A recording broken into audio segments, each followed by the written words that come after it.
Hello, Potterheads! Let's talk about Voldemort after Hogwarts school. Let's go! Upon graduating from Hogwarts, Tom Riddle was offered prestigious positions, including one with the Ministry of Magic, but he chose to work at Borgin and Burkes, a dark arts antique shop in Nocturne Alley. This job was a deliberate choice, as it granted him access to ancient artifacts and information about forbidden magic. During this time, he deepened his understanding of the dark arts and began the meticulous, gruesome work of creating his first Horcruxes. Then he murdered Hephzibah Smith, a wealthy collector, to steal two invaluable heirlooms, Salazar Slytherin's locket and Helga Hufflepuff's cup, which he turned into Horcruxes later on. This period cemented his commitment to achieving immortality and moving beyond the constraints of ordinary wizard life. After his tenure at Borgin and Burkes, Riddle abruptly vanished from the known wizarding world. This was a crucial period of self-imposed exile and transformation. He traveled extensively, delving into the darkest corners of magic, searching for the deepest secrets of death and the soul. During these years, he actively mutilated his soul further, creating more Horcruxes through increasingly callous acts of murder. It was during this time that he shed the name Tom Riddle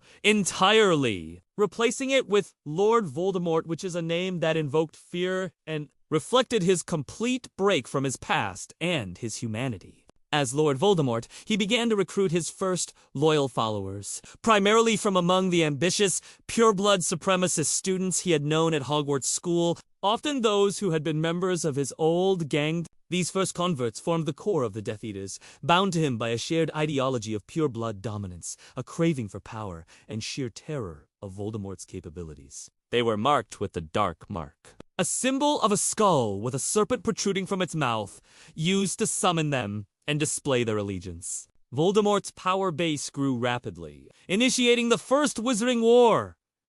He targeted the Ministry of Magic and the Established Order, using the Death Eaters to carry out acts of terrorism, murder, and intimidation across Britain. The wizarding world descended into a period of chaos and fear, with the Ministry struggling to contain the escalating violence. Voldemort's reign was characterized by a chilling certainty of his own, invincibility, and a brutal disregard for any life not deemed worthy by his pure-blood standards. The war reached a critical point with the creation of the prophecy foretelling the birth of a boy who would have the power to vanquish the Dark Lord. Alarmed by this threat, Voldemort became obsessed with eliminating the potential challenger when his spy, Severus Snape, revealed that the prophecy might concern the Potter family. Voldemort resolved to kill the young child, Harry Potter, to circumvent his own destruction. This was a fatal strategic error driven by hubris. On October 31st, 1981, Voldemort tracked the Potters to their hidden home in Godric's Hollow, having been betrayed by Peter Pettigrew. He killed James and Lily Potter,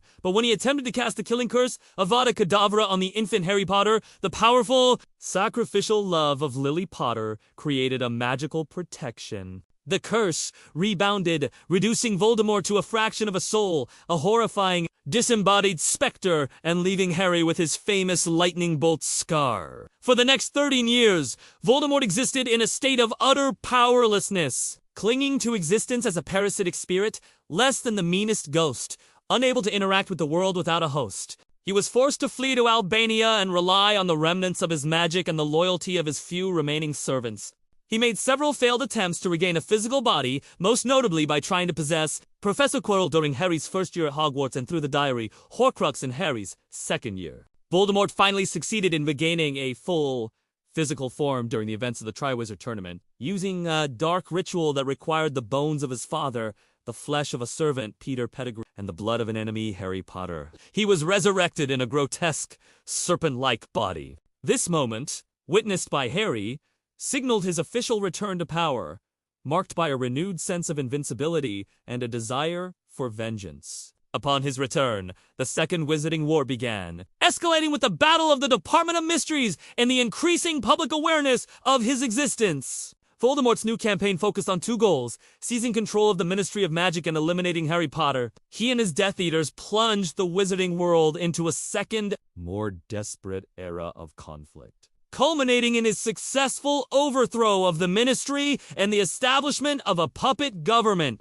The final confrontation took place at the Battle of Hogwarts School. By this point, Voldemort had been irrevocably weakened by Harry's systematic destruction of his Horcruxes, and culminating with the destruction of Nagini the Snake. His focus shifted to mastering the Elder Wand, which he believed would grant him unstoppable power, unaware that its true allegiance lay with Harry. In the final duel, the killing curse he cast rebounded once more. This time because the wand refused to attack its rightful master and Lord Voldemort was killed. His soul too damaged and incomplete to pass on, ending his reign of terror forever. Any other characters you want to discuss?